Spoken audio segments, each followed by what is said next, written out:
Here's a quick podcast for all you true crime fans. The case of the missing Reeses. It was me at the store with my mouth. Motive? They're Reeses. What was I going to do? Stop myself? Tune in next time to see if I do it again. Spoiler, I will. Wow, that had everything. Reeses, suspense, Reeses. These long dog days of summer, I mean, we just made it through a heat wave. Mama was parched through this heat wave. I was hitting up Dunkin' every single day, and I will continue to probably for the rest of my days, but especially this summer. Dunkin' is helping everyone stay cool this summer with its lineup of refreshers. These drinks are packed with bold, fruity flavors and served ice cold. It's amazing. Dunkin' refreshers are the perfect afternoon pick-me-up. I like to start my morning with them personally, and then sometimes I go back for a second one because I'm just feeling crazy. They come in a variety of delicious flavors, including fan favorites mango pineapple and strawberry dragon fruit. And then for a limited time, there's black cherry and there's pink pineapple. I'm going to tell you something right now, and it's a bold claim, let me tell you, but I stand behind it. Pink pineapple will change your life. It is so good. It has me feeling like I'm sitting in a pool, resort side, just living, honey. It's so yummy. Try your favorite flavor with green tea, sparkling water, lemonade, or Dunkin's all-new limeade. I haven't tried the limeade yet, but I'm going to. Usually I get my drinks made with green tea and occasionally lemonade, but I do really like the green tea. Or if you don't want to build your own, try one of Dunkin's curated refreshers like the Cherry Lime Ricky or the Ultimate Pink Daydream. The Cherry Lime Ricky, scrumptious. I could drink like 3 of these a day. They're so freaking yummy. Head to Dunkin' today and find your favorite refresher. Dunkin' refreshers contain less than 1% fruit juice. Limited time offer. Chilling crime cases are mysterious, but finding coverage shouldn't be. With the State Farm Personal Price Plan, you have options and can personalize your plan to help create an affordable price so you can get back to cracking all of life's bigger cases. Talk to a State Farm agent today to learn how you can choose to bundle and save with the Personal Price Plan. Like a good neighbor, State Farm is there. Head to statefarm.com to get a quote. Prices are based on rating plans that vary by state. Coverage options are selected by the customer. Availability, amount of discounts and savings, and eligibility vary by state. Hey, weirdos. It's Drew. Whoa, and I'm Ash. And this is Morbid.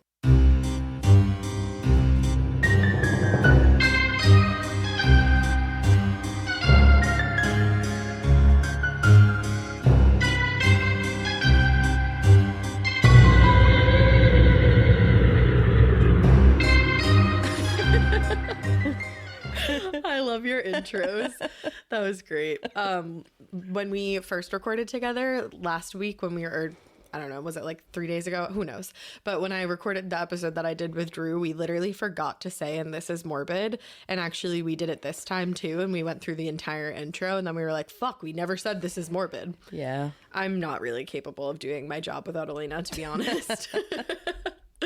But yeah, so Drew is back for another episode. We're gonna do some listener tales today. Yeah, I'm excited. Yeah, I always love sitting in on listener tales. I know they're fun, right? Yeah. Yeah, because you guys got on Monday, I think you got me and Drew's episode, and then you had a little bit of Alaina back with our National Parks After Dark girls. Mm-hmm.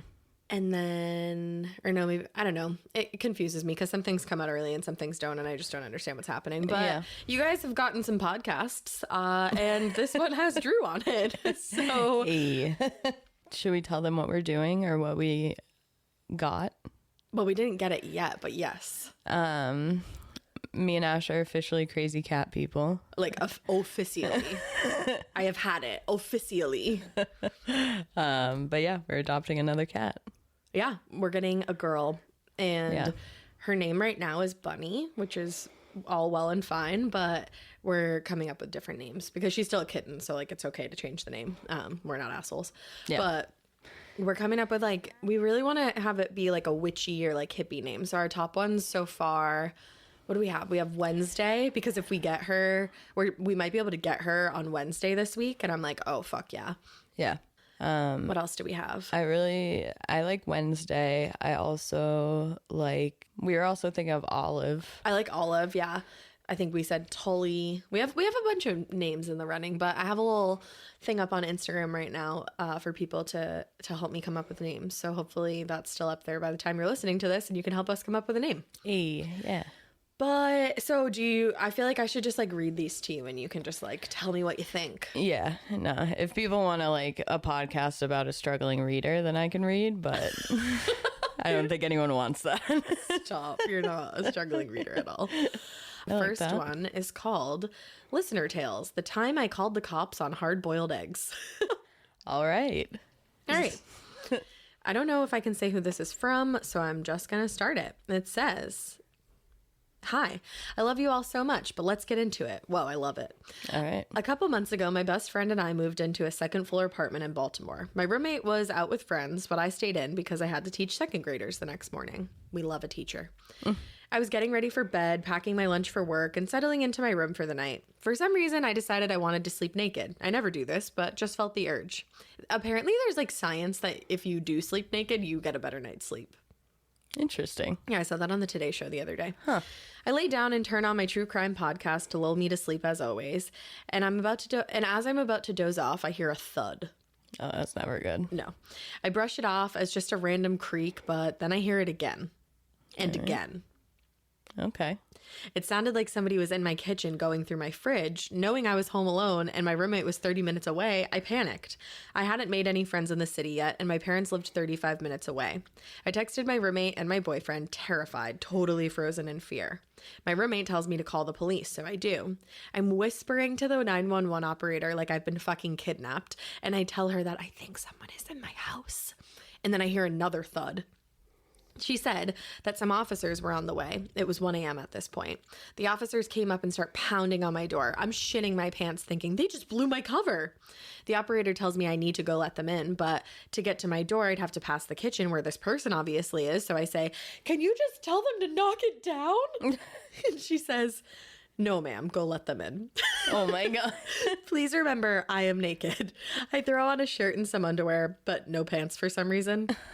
And honestly, that's how I always feel. Whenever I get out of the bed in the morning, I'm like, oh shit, I need to put pants on. Yeah. I just lost my place. La, la, la. And sprint down the hallway. I whip open the door to see two male officers. They say, "What seems to be the problem?" And a pantsless me says, "I think someone is right in there," pointing to my kitchen. Again, I have no pants on. They walk to the kitchen, and then I realize there was no intruder. I was making my lunch 3 hours prior, and I was making some hard-boiled eggs. I let them on the stove for 3 hours. The noises I heard, the 4 eggs individually exploding and hitting the ceiling in my kitchen. Oh my God. There was no water left in the pot. There were egg remnants everywhere. It was then that I bawled to the officer screaming, "I'm so sorry." To which they replied, "It happens." And then this person writes, "Does it though?"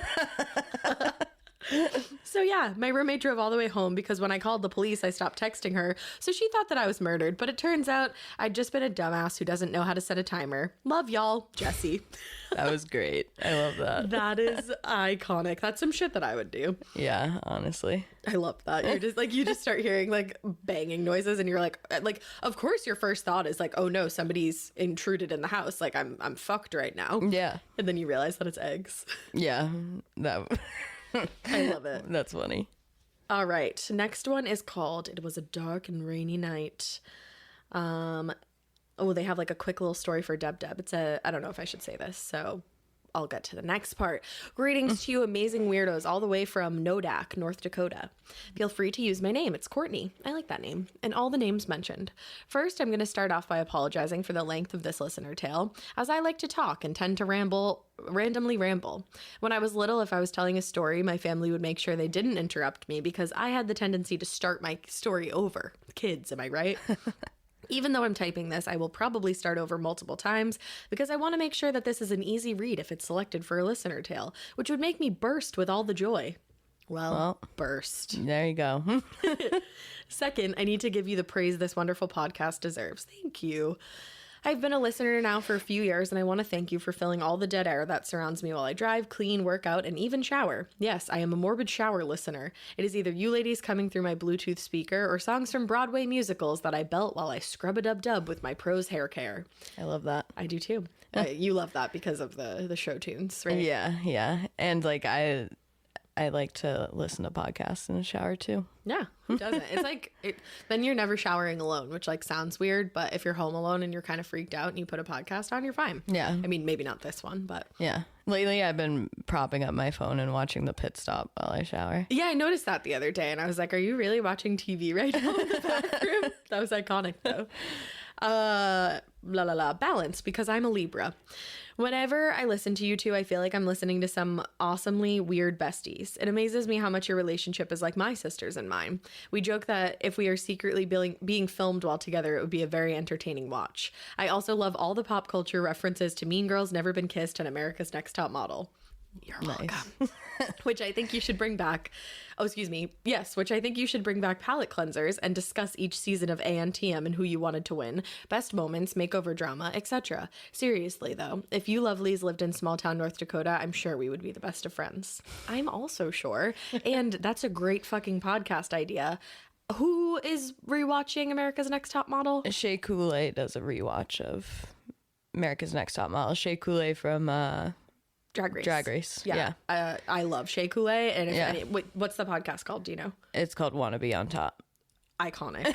How many times? Like, drink every time I say iconic. Just kidding. Don't play that game.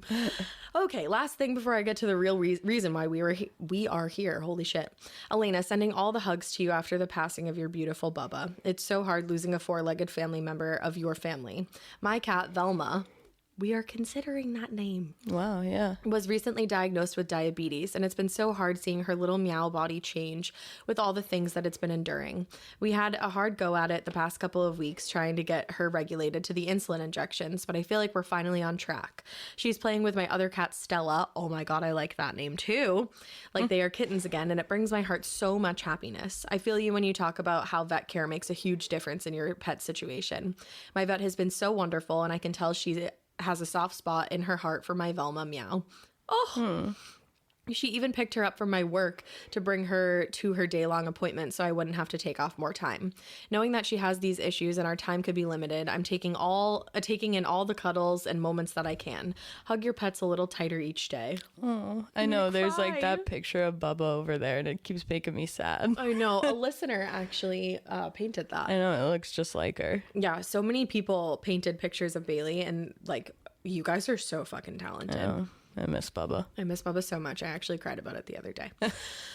Okay, so now to the listener tale. For your convenience, I fucking love you. I have attached a double-spaced put-a-fuh. Oh my God, this is like a beautiful put-a-fuh. What font is this? You know what font this is? I like that font. I think that's just Times New Roman. Sexy. All right. So I am taking you to rural Minnesota. I grew up in Fergus Falls, Minnesota. It's located on Interstate 94, about an hour south of Fargo, and about 2.5 hours north of the Twin Cities. My family and I lived about 7 minutes outside of our town, and our closest neighbor lived about a mile away. Our house is on a paved country highway, and the lot is surrounded by fields. Most years, we were lucky to have a corn privacy fence, which is pretty cool. I spent my childhood playing outside, pretending I was every Disney princess, and making houses all around our lot in making houses all around our lot in different groves of trees. I loved growing up in the country, and I enjoy that I have a wonderful place to escape. I am the youngest of 3, and by the time I was 13, my older siblings were out of the house.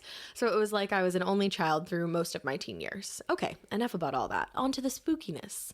One dark and rainy night in April, when I was about 16 years old, my sister Crystal was spending the night at our parents' place.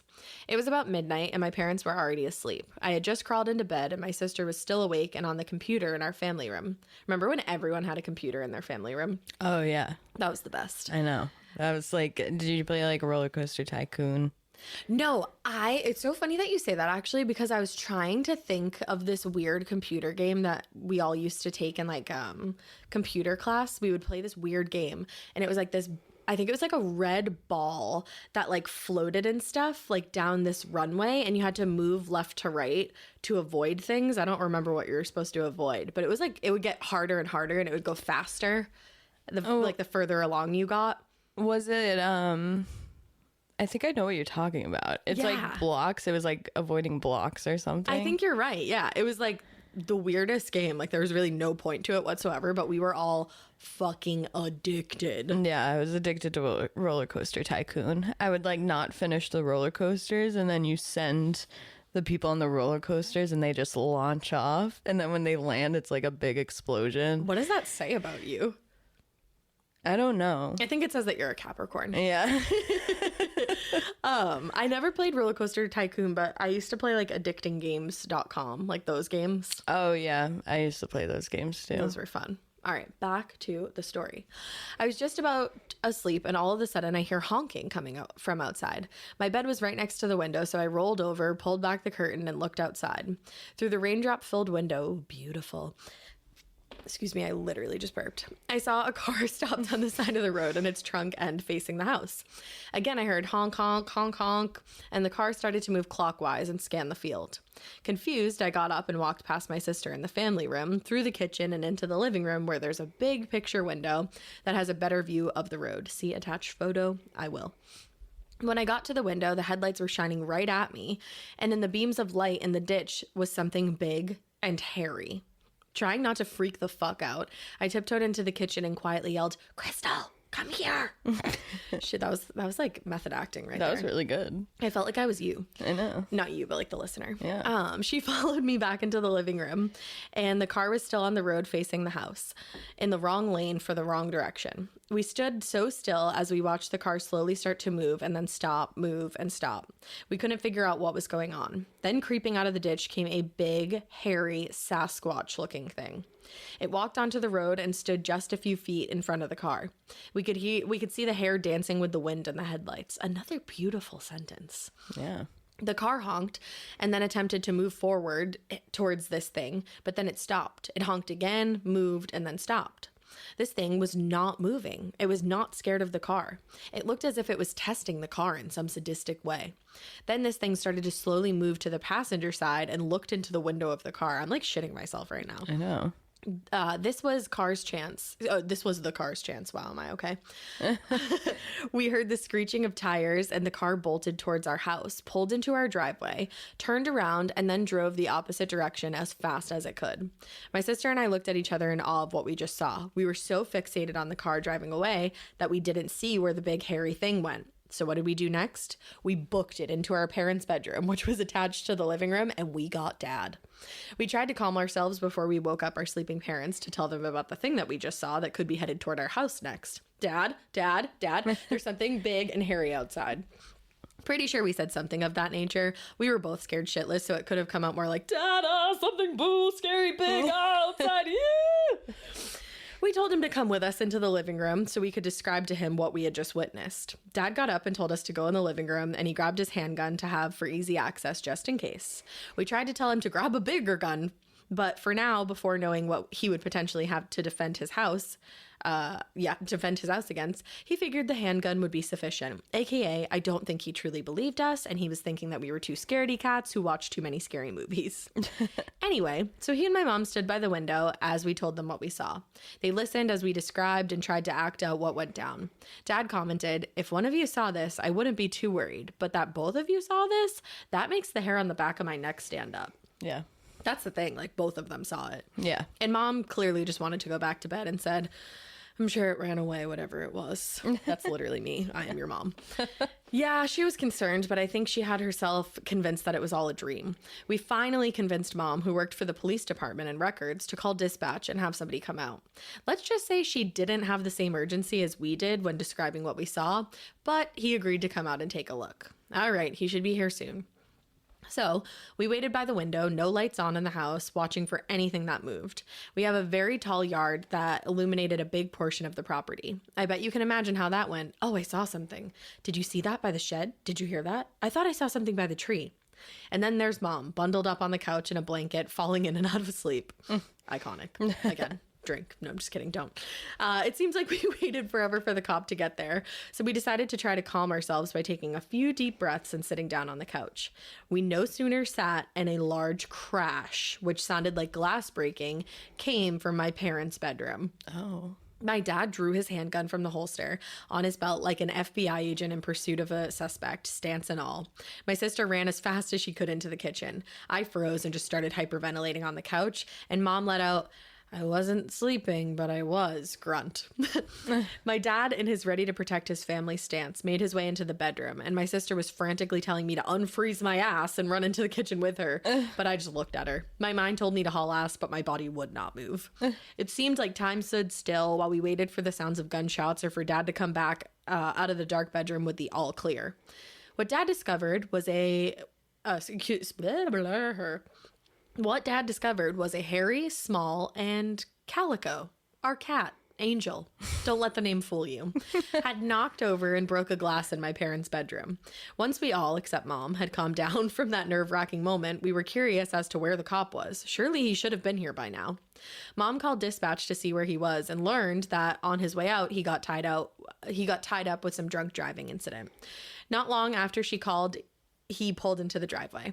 The rain had stopped and it was starting to get brighter outside. And as it was getting it was getting brighter outside as it was getting close to sunrise at this point. We figured that it would be safe to go out and talk to him, safety in numbers. We told our story to the cop, and he said that another cop had pulled over a car not too far from our house. As he was on his way out, he stopped for assistance, thinking maybe this could be the car that encountered our Sasquatch, and it was. So he asked the passengers of the vehicle if they encountered anything while out on the drive, and sure as shit, they all started spewing off stories about seeing things on the road and in ditches and how terrified they all were. Well, here's the thing. They were all drunker than a skunk and hoping that that scary encounter would get them out of trouble. Wrong. They were all taken in and brought into detox because they were underage and well over the legal limit. There were 4 people in this car, a male driver, 2 passengers, and a larger built girl in a big, hairy coat with a hood. Our Sasquatch. So they were just messing around? They were just messing around, Nice. But they thought that they had seen like a monster. Oh but my she God. just had like a big, hairy coat. I'm like picturing like the coats from the village that they like the elder people would wear. You know I what I'm don't even talking- remember those. I remember God. watching that with you, but I can't even remember. The what they Village looked is like one of my favorite movies. I think but- you showed that to me when we first started dating, and I had never seen it before. And I think, didn't I predict the ending? And you were like, how? What? Yeah. That ending like was the most mind blown I've like ever been in my entire life. That's a good movie. Yeah, I mean the first time I saw it I was like in middle school, so Yeah, I think when like that's M. Night Shyamalan, isn't it? yeah. That's funny. I think me and Alaina were just talking about him the other day. It was the 3 of us. We were all talking about him. Oh, because we were talking about The Village. Oh shit! All right, cool. But yeah, I feel like the older you get, and when you know what to expect from M. Night Shyamalan's movies, it like makes sense that Yeah. that's the ending. But in the moment, I was definitely like, damn, Yeah. that'd be a good movie to cover on Scream. I feel maybe that'll be my next pick. Yeah. All right, so that was their Sasquatch. Yes, the cop who my sister and I had known since we were young had to fight back laughter while telling us that the thing that terrified us for the last few hours was just a girl in a coat. After the revelation, we walked back inside and all went to bed. We all slept in super late. My sister and I decided to go look in the ditch because we weren't convinced that it was a girl in a coat. It looked way bigger, hairier, and scarier. While walking along the ditch, we saw a very large set of footprints in the mud. So unless this girl had shack-sized feet, we were still convinced that we saw Sasquatch that night. To this day, we still laugh about that night, along with our creepy encounters that we've had at our parents' house, which include grizzly bags and mountain lions. But I will leave grizzly bags for another time. Grizzly bags. Yeah, I needed to make sure that I had read that Yeah. right. But they said that they're going to leave that for another time because this has already been a long, sorry tale. You don't need to be sorry at all, and Yeah. you totally can give us 2 at a time if you feel like it. Yeah, I want to know what grizzly bags is. That's the thing. Everybody always gives us like a little hint, and they're like, "Oh, like I'll save it for next time." I'm like, Yeah. I need to know now. So, ladies, as always, keep it weird, but not so weird that you and your sister think you see a Sasquatch, and Sasquatch decides to take a car, so you wake up your sleeping parents, and your mom doesn't really give a shit that you could become a buffet for Sasquatch, and the whole situation turns your dad into a sharpshooter, and your cat into a bitch who decides to scare you shitless, and then you end up in blah. And then at the end, a cop says your Sasquatch was just a girl in a large hairy coat, but you don't believe him because you found Sasquatch shack footprints in the mud. But keep it so weird that you typed your listener tale at work because you had nothing to do and wanted to look like you were actually doing work. Shh, don't tell my boss. Okay, bye. I would never tell your boss. I often do things that look like work that are not work. Yeah. That's great. That was absolutely hilarious. The fact that it was just a girl in a really big, like, hairy coat is just really funny to me. I know, honestly. I mean, I've always believed that there's a Sasquatch out there somewhere. Oh, yeah. I mean, we're in the Bridgewater Triangle. There's Bigfoot feet. Yeah. Yeah. I mean, have you ever seen Harry and the Hendersons? No. Oh, What's great, that? great flick. What do they do? It's from like the 80s. I forget who's in it, but it's about a family that finds Sasquatch and like adopts him. Oh, that's cute. Not like, I don't know. I haven't seen the movie since I was a kid, but it's a good movie. All right, cool. I love that. I'm resting my foot upon you. Sorry. All right, are you ready for the next one? Yes. This next one is called One Time My Coworker Accidentally Helped Rob Our Branch of Our Credit Union. Neat. Nice. It says, hello, all of this will be attached in a puttafa because I'm a people pleaser and I would feel terrible if I sent it in a normal email. Haha, that's an issue. And they said that's an issue. I didn't. I am a fellow people pleaser, so I felt that in my bones. All right. My name is Sydney, but you can call me Sid, though. All right, Sid. I found you guys back when I was working as an accountant, and I swear you're the only reason I didn't absolutely loathe everything in my life while I was at my last job. I now work in marketing, and I love it, but I still listen to you guys while I work, but it's out of plain joy, not a necessity to continue to want to live. Also, feel free to use my name. I'll probably cry and show everyone I know, because I have no shame in chasing my 20 seconds of fame. I love you, Sid. So anyway, just a quick story about the one time my credit union got robbed. So in order to explain this this situation, you need an idea of the layout of our branch. The teller line was a U shape around a wall. So one side was facing out to the drive up, and you walked around the wall to help in the lobby. Yes. When you walk in the front, immediately to your left and right, there are two offices with big windows so you can see in. I'll draw a picture out for you in case I suck at describing. Sometimes my brain is a hot jumbled mess and I don't know how to communicate what's in it. Again, have never related more to a statement. Yeah, I was just going to say, same. Same. Sorry, I very much overtalked you in that moment. TikTok taught me, though, that's called ADHD and not being rude. So Over-talking? Yeah, or like interrupting people. It's a horrible thing that I do. I must have, yeah. You never interrupt, I feel like. You think you do? I feel like sometimes I do. No, it's probably just me interrupting you when you're already talking, but like you're such a nice person that you probably think you're interrupting. Yeah. I don't know. You said yeah, like you just had this big realization. I broke the glass for you. Anyway, a couple years ago while I was working as a teller, some dude jumped off his motorcycle, kept his helmet on with sunglasses, and came up to our counter saying, "Give me $1,000. Now, if you know bank etiquette, he broke a couple of rules. 1, no hats. 2, no helmets. And 3, no taking money that's not from your account. That's actually a law, not just a rule. Fun fact. So he went up to the bank and just said, "Give me $1,000." Is that what she said? Yeah, he's robbing them. $1,000. You're gonna rob a bank and ask for $1,000. Listen, I don't know. So when you look at this guy, apparently, how much would you ask for, actually? I would just be like, "Give me all your money." Have you done this before? Give me $1,001.99, please. I'm robbing you. That's what you would ask for? Yeah. Oh, okay. I feel like you like, never mind. I'm like giving people tips to rob banks. I'm like, actually, I feel like if you were going to do it, no, I'm kidding. So when you look at this guy, you'd notice his hand was still in his pocket of his black jacket. He made it look like he was pretending to hold on to something, or he was. We actually never found out. But in my innocent little brain, he was just pretending. What a silly goose.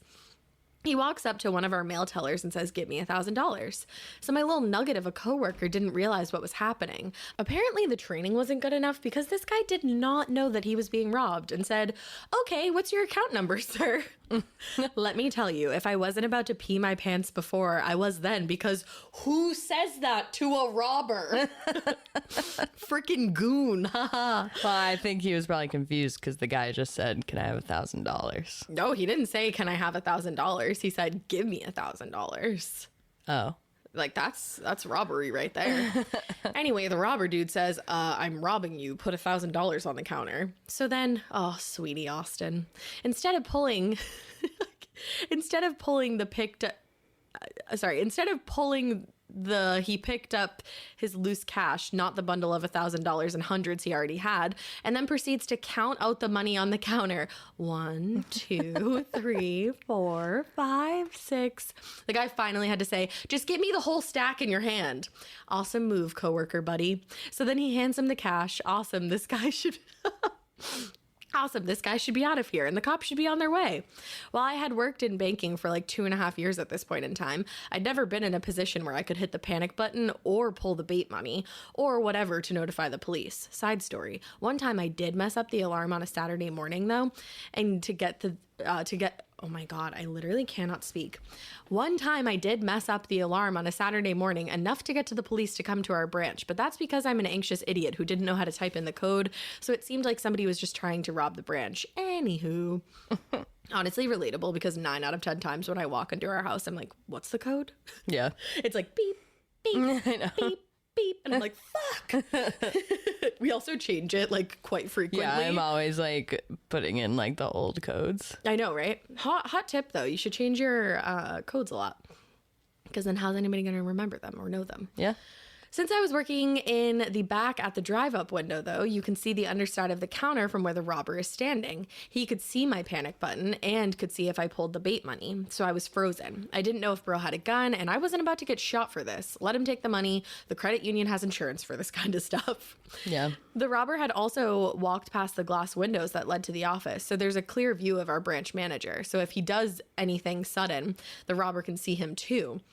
Whoever planned out the layout of this branch was an idiot. Come on. Let's hide someone from where a robber would stand. But luckily, our manager and our customer relationships rep were able to sneak like a slithery little snake and push their panic buttons.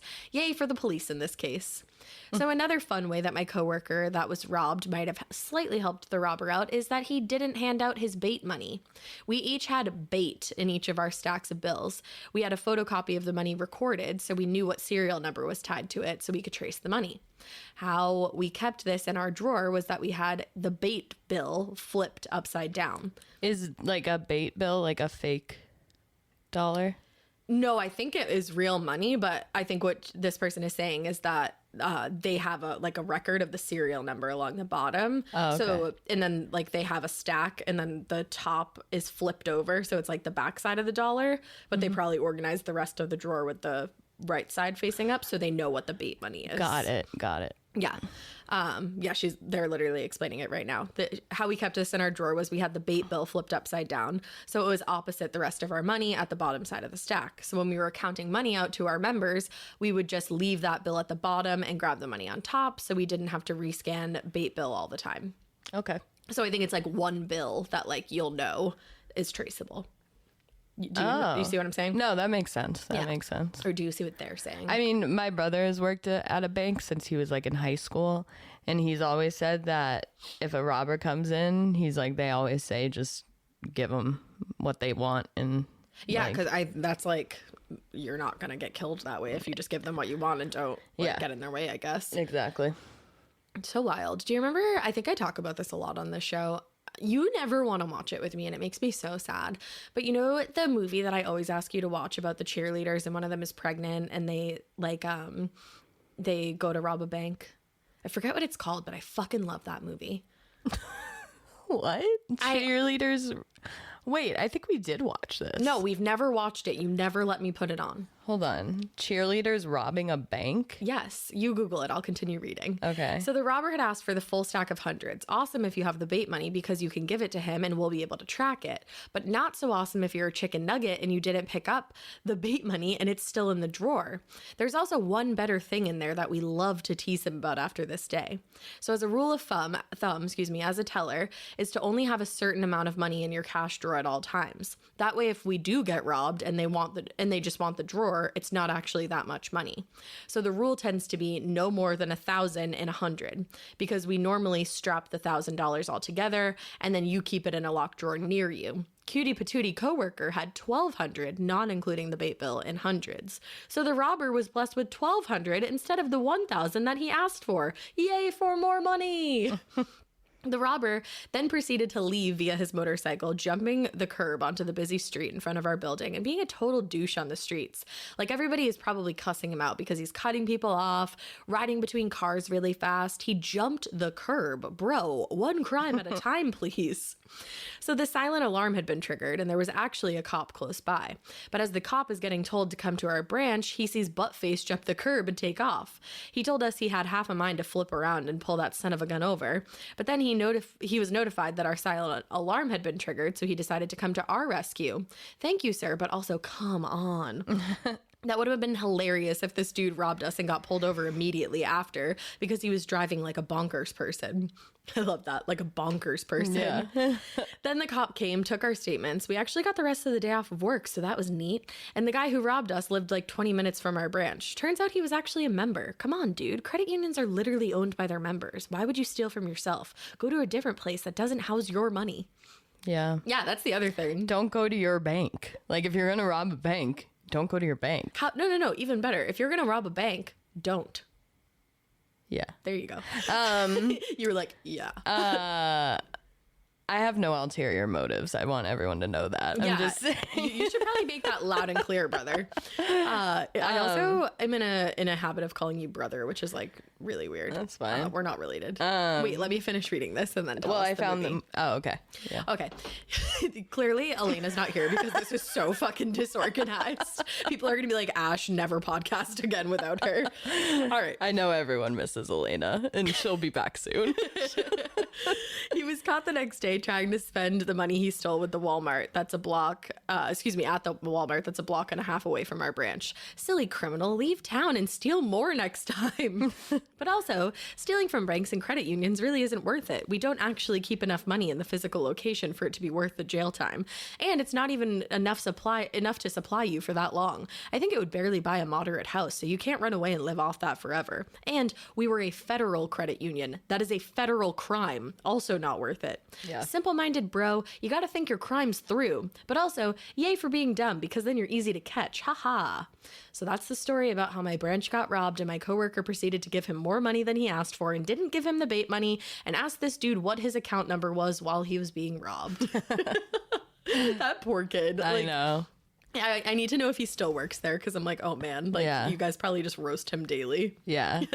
Keep it weird, ladies. I also love you guys so much, but I'm trying not to gush about you and fangirl too hard. Keep it professional, Sydney. Sid. Sid, that was awesome. Yeah. I mean, credit unions are where it's at. If you're going to be have a bank account, make it be at a credit union. Yeah. Credit unions are smart. I want to teach our kids that. Yeah. My grandpa always taught me that. Yeah. But the movie is called Sugar and Spice. Yes, oh my God, it is called Sugar and Spice. Are you going to let me show it to you ever? I swear we watched it. No, Drew. Or you started it and I fell asleep. Because I know, like, I've seen some of it. Drewstopher, no, we've never watched it together. I haven't seen that movie since I would say I was at least 8 years old. But when I was a youth, it was like one of my favorite movies, which like tells you a lot about my upbringing. But it's a good fucking movie, okay? While you were watching Winnie the Pooh, I was watching that bitch rob a bank. Wow. I mean, you should have been watching Winnie the Pooh. Or like, I don't know, what'd you watch? Spice World. Yeah. Well, have I seen Spice World? Yeah. No. Okay. Well, I'll watch that and you'll watch Sugar and Spice. Spice World is nowhere to be found. But good thing I have my DVD. I was going to say, you have showed me Spice World before because I remember the British guy. Like, he's like the manager. Yeah, he's like ruining the day. Spoiler alert. Sorry if you haven't seen that, but it's like 20 years old. If you haven't seen Spice World yet in this year of 2022, you should really get on that because it truly is a masterpiece. Drew will loan you out his DVD. Yeah, the DVD is literally worn out by the amount of times I've watched that movie in my day. I think I bought that back when I was like 10 years old. Okay, have you ever heard, people think I'm fucking nuts whenever I say this, but me and my friend Courtney in high school tried this and it fucking worked. I don't know why I just swore so much. I'm like, I was like, okay. You're like, girl, calm down. If you have like a super scratched DVD or like if your DVD is skipping and you flush it down the toilet, so like it doesn't go down the toilet or break, but like you put it in there, I don't know, it's like something about the water or something. It's probably not true, but like it works. So it is true. You tried it? Yes. Oh, damn. Yeah. My Spice World DVD isn't scratched because I like literally like guarded that thing with my life. But the like top of it where it has like the picture of them is worn out, like because it's just played so many times. Yeah, it probably it like heats up and stuff. Yeah, that's funny. But yeah, if you have a skipping DVD,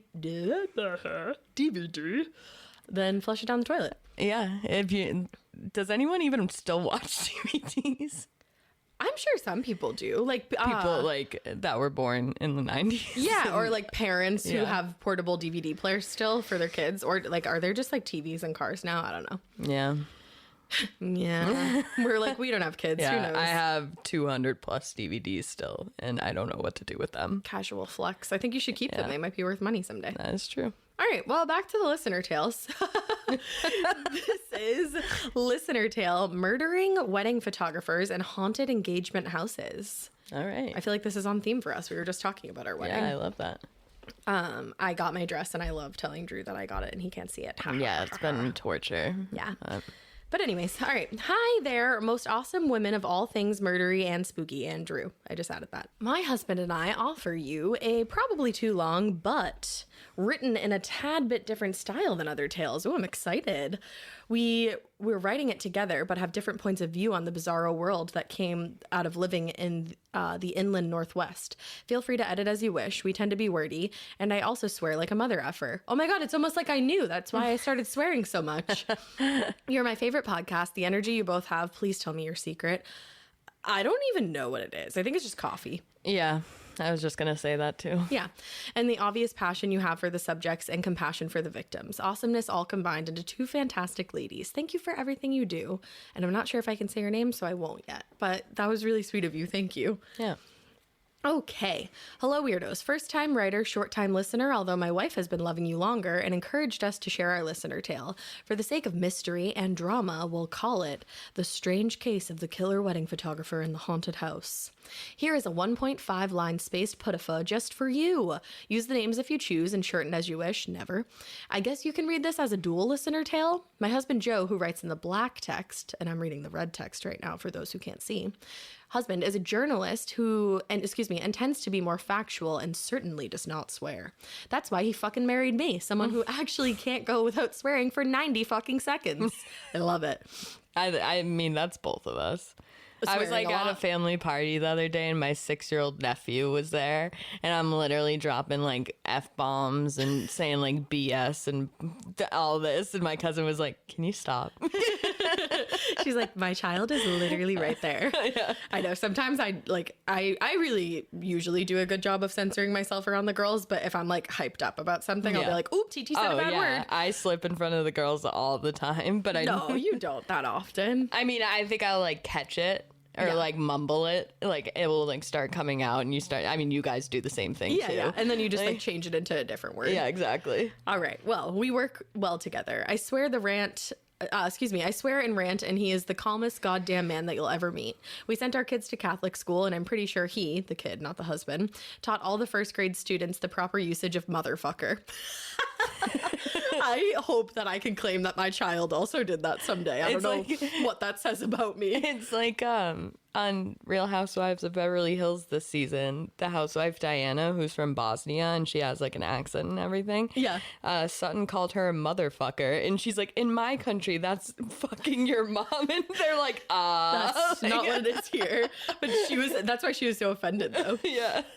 So the parents apparently had some sort of collective brain leakage because they asked me to be the den mother for that chapter of Cub Scouts. Jesus. I mean that literally. Where was Jesus during this decision to let me, Satan's goddaughter, the 42-year-old goth that had no problem letting them all know that I was a licensed, practicing godless heathen and damn proud of it. I was going to have the Cub Scouts mix margaritas for me for their chemistry belt loop or some shit. I'm obsessed with you.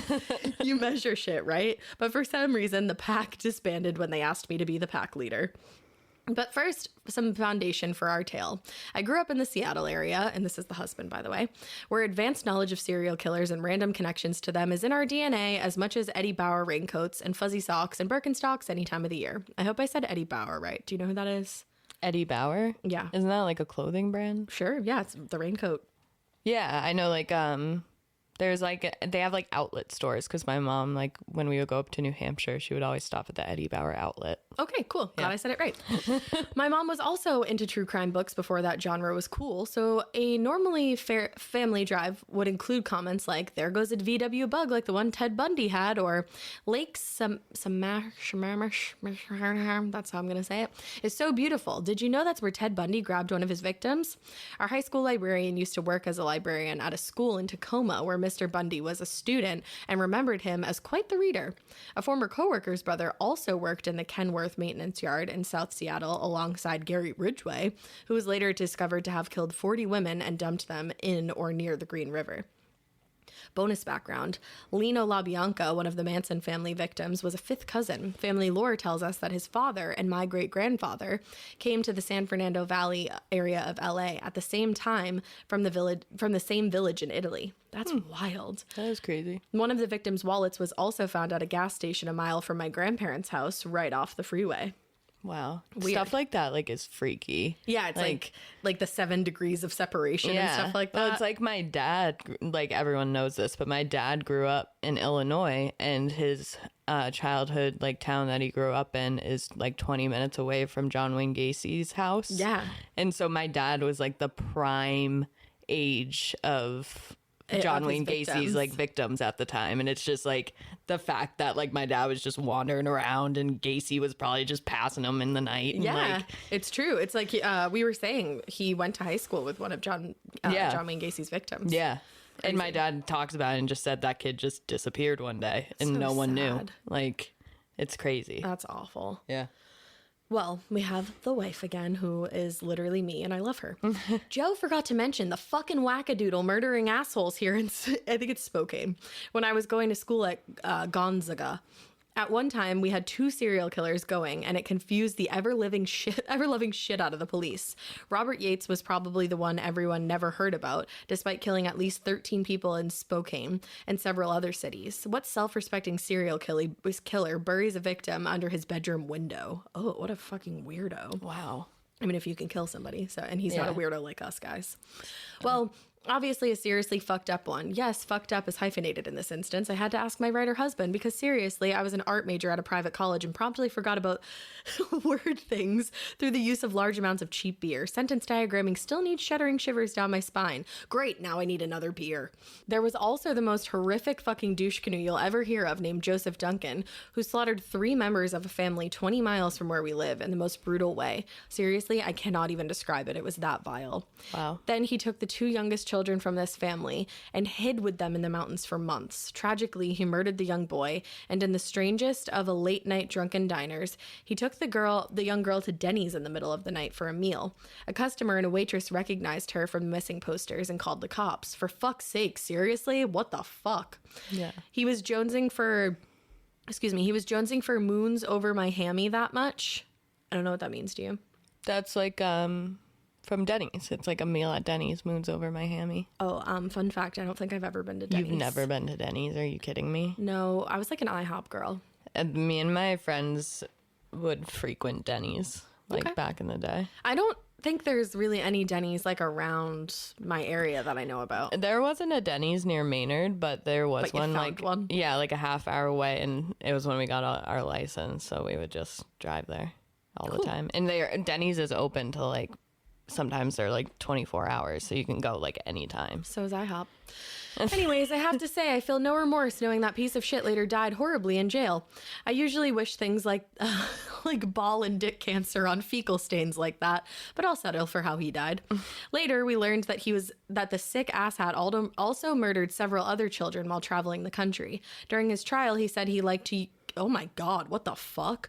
During his trial, he said he liked to case daycares, the library by us where I would take my kiddo at least once a week, and he liked to cruise local neighborhoods looking for homes that had play sets in the backyard. That's terrifying. What does case mean? Case, like you're sizing up a place that you're gonna break into or attack a family. That's terrifying. Yeah, horrific. But we're here to talk about killer photographers and spooky houses, right? On Valentine's Day in 1997, I proposed to my then girlfriend, Heather. We couldn't get married until June of the next year because some of her family could only come in the summertime due to their teaching schedules. Today, we might have said too bad or eloped, but it was different and a more considerate time.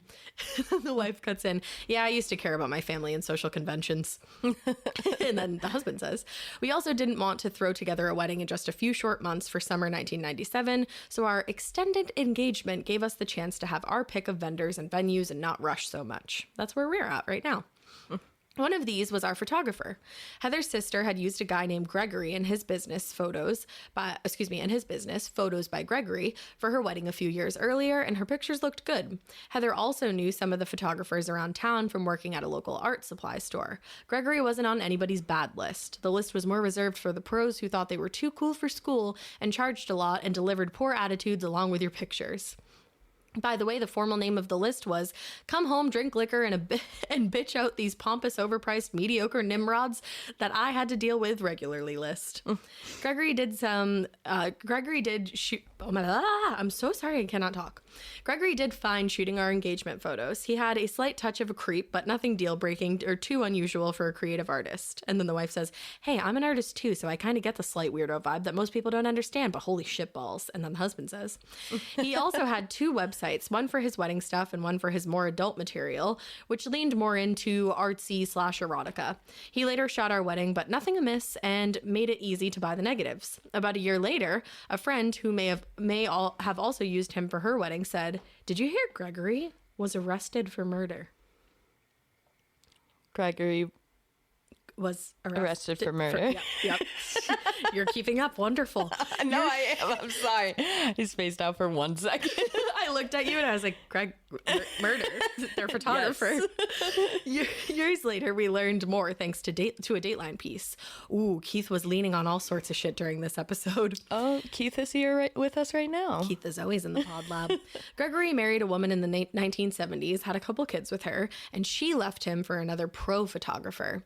She was later found brutally murdered at her home. The police first looked at Gregory as a suspect, but he seemed to have an alibi. He had taken one of their daughters to a birthday party in his Volkswagen Bug. Hey, Ted Bundy. Yeah. Adding to the creep out, we had a Star Wars themed wedding. Hey, don't judge. I know I'm a geek, but when I mentioned it, Gregory said that when he and his wife got married, she had on what he called giant Wookiee boots. The case was... What does that even mean? Wookiee? I think it's like a Star Wars thing. Yeah. But Wookiee boots? I don't know. Furry? I don't know. The case was considered unsolved, but in the mid-1990s, a retired detective working on cold cases looked at everything again and found some holes in the initial timeline and some other missed circumstantial evidence that showed Gregory could have time to kill her and still have gone to that party. There was enough cause to arrest him. His first trial ended in a mistrial, but the second resulted in a murder conviction. Joe also forgot to mention that there was another crazy spouse killer in our community who also turned up on Dateline recently. When we knew her, she was somebody who was always trying to be in the news for various community projects or making complaints. He and his reporter friends pretty much draw straws to decide which unlucky soul had to cover her next venture. This Karen, before Karens existed, was later investigated for embezzling $500,000 from a county housing coalition, and then decided that it would be a good idea to make sure her husband never found out. They went out on his boat one morning, and she gave him juice, which she heavily dosed with Benadryl, and then shoved him overboard. It took a month to find his body in the lake. What the actual flying fuck? She pleaded guilty to lots of charges and is still in jail. It was also so great seeing Keith in his shoes and his nature, finding things to rest on. I love this person. Now back to our haunted house again. Our extended engagement also created an opportunity for Heather and I to move in together, something like Catholic Mom was not very keen on at the time. She even sent us a clipping showing that couples who live together without being married have a higher divorce rate when compared to those who wait until marriage and receive church premarital counseling. By the way, still married 25 years, so they're Catholic mother-in-law. I was gonna say, like, highly doubt it. My mom was a Methodist minister and had always told me to make sure you live with the man you want to marry before making it legal. smart woman. Yep. You might find out that you can't stand his nasty-ass potato chips crunching with his mouth open. Or the fact that he thinks it's a great idea to have a giant ball python in the bedroom. Oh, hell to the no on that whack-a-mole. I do actually get really fucking irritated at the stacks of paper and the books along with the clutter sometimes, which will send me into a rant that would make you think that I was a natural redhead. When I went to Joe's apartment for the first time, he said he cleaned. There were paths between stacks of newspapers, and I think there was a family of raccoons in the kitchen. I almost walked out and never came back when I got a mug and found a dead hobo spider in it. To this day, I check every goddamn mug I use. Don't even get me going about the time about having to hide the adult literature when he was in the hospital before his mother got to his apartment. I am a goddamn saint. I bet you can tell that that was Heather. Yeah. So I was going to say, that sounds like you talking about my old bedroom. yeah, your bedroom was fucking nasty. But like then I moved in and I'm not the cleanest person on the world either. So whatever. That also just reminded me that one time I knew a boy who told me that I forget what he said, but he basically insinuated that I wasn't the kind of girl that you take home to meet your mother. Someone said that to you? Yeah. My mom fucking loves you. I fucking love your mom. And she's loved me like from the start. Yeah. I think he was saying because I had like a nose ring and I swear a lot, but your mom doesn't seem to care. Yeah. I wasn't even dating him either. That's the least of my mom's worries. Yeah, she does not give a shit. Yeah. And I wasn't even dating him, so I was like, well, I don't want to go home to your mom, so like fuck off. Yeah. Anyways, we moved to the Midtown area. I don't know how to spell that. Idaho, near Spokane. I think I said spell that, but what I meant was say that. The neighborhood is just north of downtown, and at the time it was a good blend of college students, new couples like us, older working class people who lived there for decades, and the occasional meth cook. There were rougher parts of town, and for $600 a month for a 3-bedroom, 1-bathroom home, it was a decent rental. That actually is an incredible rental these days, but you know, the 19s. The 19s. The 19s, you know. Let's just call them the 19s, guys. Right away, we found things to be a little off, and it was easy to blame most of them on the older 1920s era home that seemed to have been poorly built, then badly built onto, and then not really well taken care of. Like the light switches that didn't always work. You had to flick them a few times to either turn on or off, and sometimes nothing happened. Sounds like every single house in the Boston area. Yeah. And then Heather says, lies. Those fuckers would turn themselves on and off on their own. I was terrified of pissing off some vindictive ghost in the middle of the night. You ever try to find the one bathroom downstairs over 2 cats in the absolute dark? Yes, Heather, I have. I offered that greedy little spirit my homemade chocolate chip cookies just to keep the lights on so I could pee without breaking a leg.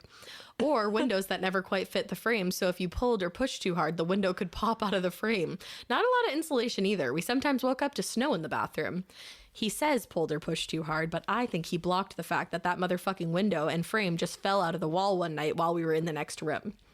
And then the husband.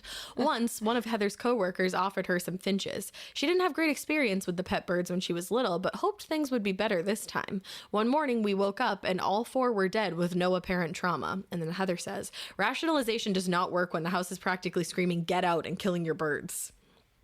There was also a mound of dirt in the corner of a backyard, and we poked at it a few times. No, we dug, trying to level it so it didn't look like some poor asshole was buried in our backyard. We found a few old toys and stopped after digging with a knife. We kept the knife since the house seemed to be stealing our pans. I'm going to give it to my son when he starts his own apartment. New family heirloom. Tell your grandkids that this is the knife great-grandma and grandpa found in a burial mound, and it may or may not have murdered someone. The house had what one would describe as a creepy dungeony basement with steep stairs that were to a tiny room with the water heater, so not a lot of room for our storage. You could also access the crawl space here, which I only did once when there was a strange leak. The washer hose somehow came loose and was spraying water right into the ground. My wife, who hates spiders and creepy places, never set foot there. And then Heather says, yeah, that was a hard fucking stop for me. I tried and said there's no feasible reason I should ever have to step into this murder pit. That's why I'm getting married. Make someone else crawl into there with the spiders. No, not now. Wait. Not no, but fucking blow it out your ass, no. Spiders are little crawling nightmares that wait until you sleep and then they run across your face. You know it. I know it. They are death on 8 legs. Most of the inside walls were white, but one bedroom had a closet that was painted black inside. I literally hate that. Also, there was a rounded window in the master bedroom, and it also bordered in black. It was also bordered in black. It was probably some portal to the demon dimension of lost cookware and death knolls. We learned from our neighbors that the previous occupants were a dentist and his wife. She was dying of cancer in one of the bedrooms. We would still get medical bills for her. That's actually so weird because sometimes we get mail addressed to the woman that also died in our house. So that's fun. What else happened? Well, we had things occasionally disappear, like the frying pan. See above, I took your knife, you creepy dentist guy or demon that needed to make a fucking omelet. No sign of break-ins or nothing of high value went missing. We also had slugs that crawled throughout the bathtub spout sometimes. Ew. Yeah. Hate that. Sort of like Did those... you say slugs? Yeah, that would crawl out of the bathtub spout sometimes. Oh my God, that's you know what terrified me as a kid, and I like was still at the age where I would like take mostly baths. Like I was probably like 5. What? Watching Courage the Cowardly Dog. There was like one episode where spiders like were coming up the drain or something. Oh yeah. And I still think of it to this day. Ugh. Yeah. Oh, I'm actually glad that you said that because apparently there's a case that like a true crime case that Courage the Cowardly Dog like goes side by side with, and I wanted to look into it. Someone mentioned that. It was probably me. Yeah, it was brought up recently, and I was gonna say you should do that. Yeah, right. All right, anyway, so omelets, horror movies, yes. Around this time, I was taking a psychic awareness class, which taught me the basics of chakras and other metaphysical mumbo-jumbo. During one class, the instructor was talking about negative energy that can surround places and things, and he asked if anyone knew any homes that had an odd or unpleasant vibe. Me. So the whole class took a field trip to our house where we learned about the cleansing process. We burned sage and sweetgrass and rang a metal pot that supposedly produced different tones around unnatural, darker energy. We walked into each room, and the instructor commented that the black closet felt particularly dark. Of course, it's literally painted black, as well as the closet upstairs. She said she felt some pain and sadness, too, in a few of the rooms. Swirling the smoke supposedly helped to blow the bad energy away. Heather said, I made a friend come, too, so I wasn't the only person banging on a pot that the ghost hadn't taken yet, looking like a moron. At least Joe got the bell, for Christ's sake. Other than being educational and making our house smell like pot for a few days, I'm not sure if the cleansing accomplished anything noticeable, or maybe it needed something more heavy duty. Heather says real weed maybe, but since I was a follower of the law, only park in legal parking spaces, and a motif sweater wearing conformist at the time, we kept on living with the omelet demon a little bit longer. And then Joe says, we only stayed there a few more months, even though the owners tried to talk us into taking it off their hands. At the time, there were a lot of new homes being built nearby, and they were all affordable, and they didn't come with anybody else's psychic leftovers. So now we have our own place, and we haven't experienced anything out of the ordinary. We have made a pet cemetery in the back, but at least we know what's in there. And then, oh no, Heather says, don't ask. Fuck, just don't. Still makes me cry. I can't tell you how many sick and almost dead neonatal kittens I fostered for local shelters that died in my hands as I desperately tried to keep them alive. Oh. I also would sometimes take the small cats that passed that made the foster coordinator cry, and I promised her I would give them a proper burial and not have them end up in the trash. And my kiddos' birds, several fish and frogs, ashes of cats that we had for decades. If they ever come back to life, I'm screwed. So that's our story. Feel free to use our names. We still drive by that house now and then, and it's always tempting to ask the current occupants about any creepy vibes or if any significant improvements have been made. The exterior was painted after we left, but no idea what the inside looks like or feels like 20 plus years later. And then Heather said, pretty sure the egg demon followed us and is now taking up hiding things when I look for them, and then puts the objects in dumbass spots that I know I searched. Asshole prankster demon. Joe and Heather. I love that. You guys are fucking hilarious. And if any other couples want to write us a listener tales where like you switch off on the parts, that was like fun to read. That was great. I hope I read it in a way that was easy to listen to. But those were our listener tales. And this was fun. They were fucking great. Yeah, I know. I'm happy that you came and joined me. Thanks, Bubba. I know. Thank you for having me. Alaina will be back for your regularly scheduled programming next week. Exactly. Actually, what's coming out on Friday? I don't even know. I'm like, let me try to think about it. Actually, let me not. And next time I talk to you, I will hopefully have a cat, because in the middle of that, we paused and got a call that our little baby's ready to get picked up. Yay. I think we will probably name her Wednesday. Yeah, because it's Wednesday. Yeah, right? Maybe we'll name her Wednesday. maybe we'll name her one of the other names that you suggest on my little Instagram poll, or one of the ones that we already picked from. We like to see the cat in person before we decide on a name. I was just going to say that, Bubba. You finished my sentence. All right, guys. Well, we hope you keep listening. And we hope you keep it weird. A little clunky, but not so bad. I love you so much. Bye.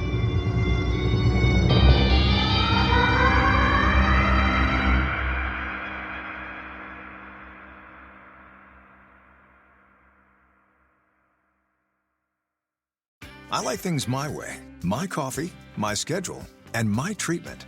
So I talked to my doctor about self-injecting with the Vyvgart Hytrulo pre-filled syringe, which contains efgartigimod alpha and hyaluronidase QVFC. It's injected under your skin, subcutaneously. It means I can inject in my space, on my time. It's my treatment, my way. Visit VyvgartMyWay.com. That's VYVGART myway.com. And talk to your doctor about Vyvgart Hytrulo. Brought to you by Argenix. OmniWatch protects way more than just your passwords and logins. We protect what matters most. You, your family, and the life you live online. From scam alerts to dark web monitoring, OmniWatch has you covered around the clock. Real experts are just a call away. And with plans up to $4 million in identity theft insurance, you get total peace of mind. So whether you're Garden Gal 54 or Dad Bod 23, OmniWatch helps you browse, shop, and connect with confidence. Go to OmniWatch.com to get protected today.